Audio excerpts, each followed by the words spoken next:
Olá, graça e paz do Senhor Jesus seja com todos nós. Uma ótima terça-feira para todos.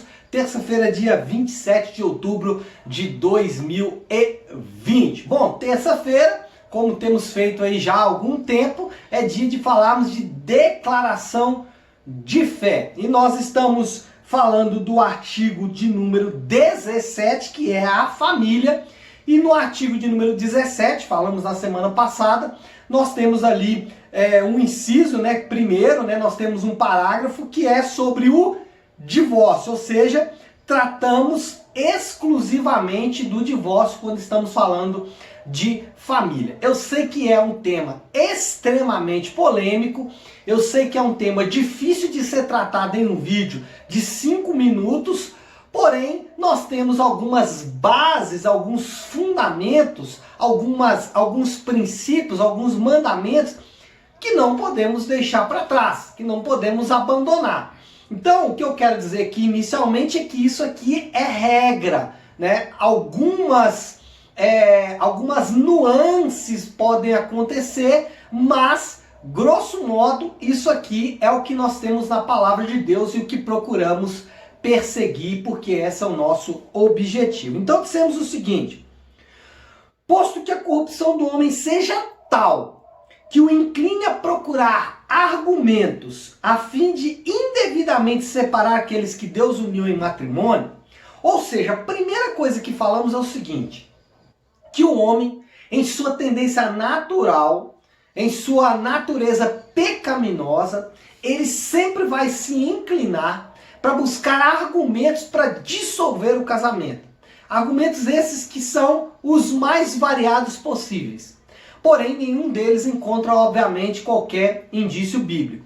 Então, a primeira coisa que fazemos é reconhecer que existe uma tendência natural do homem de querer fugir dos seus compromissos. Aí continuamos dizendo: contudo, só é causa suficiente para dissolver os laços do matrimônio o adultério ou a deserção tão obstinada que não possa ser remediada nem pela igreja, nem pelo magistrado civil.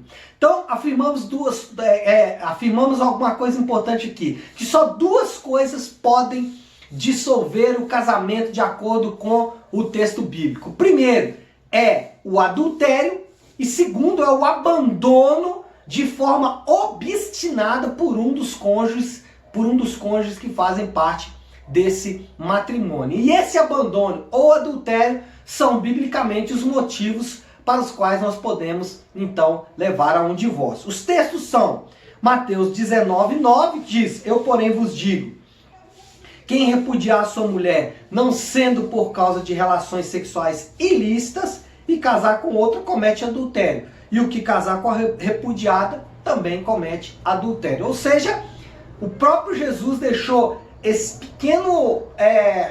pequena porta de saída, que é no caso do adultério. E aqui, o adultério dá direito a um novo casamento apenas para vítima, para aquele que foi o ofensor, ele não tem a opção de um segundo casamento. Então, além de ofender, ele pode sofrer o divórcio, além disso ele não tem direito a um novo casamento. E o texto que fala do abandono é 1 Coríntios capítulo 7, versículo 15, que diz: mas se o descrente quisesse apartar-se, que aparte.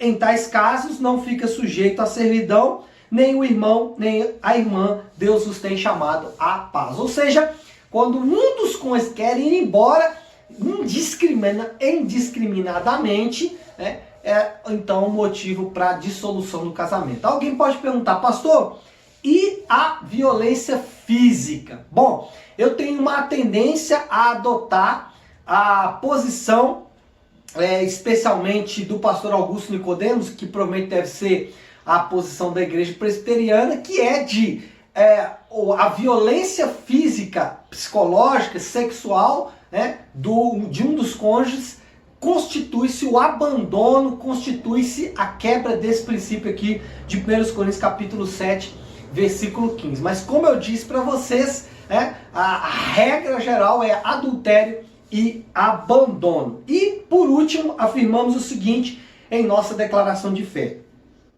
Para a dissolução do matrimônio, é necessário haver um processo público e regular, não se devendo deixar ao arbítrio e discrição das partes decidirem seu próprio caso. Nós afirmamos também que é obrigação da igreja, é obrigação do conselho da igreja conduzir um processo público para que fique claro, né? Para que as pessoas não fiquem com dúvidas do que aconteceu ali, para que as pessoas saibam que aconteceu ali um adultério. Eu já tive casos na igreja em que a gente resolveu tratar, né, de forma mais reservada um adultério, e aí tempos depois alguém acusou, mas a igreja deixou com que fulano se divorciasse. E de fato não aconteceu isso, havia ali um adultério. Então são questões difíceis, são questões complicadas, mas nós temos um parâmetro, nós temos um fundamento baseado nas escrituras e nós vamos seguir esse fundamento como regra geral. Então é isso, pessoal. Ótima terça-feira a todos e que Deus abençoe.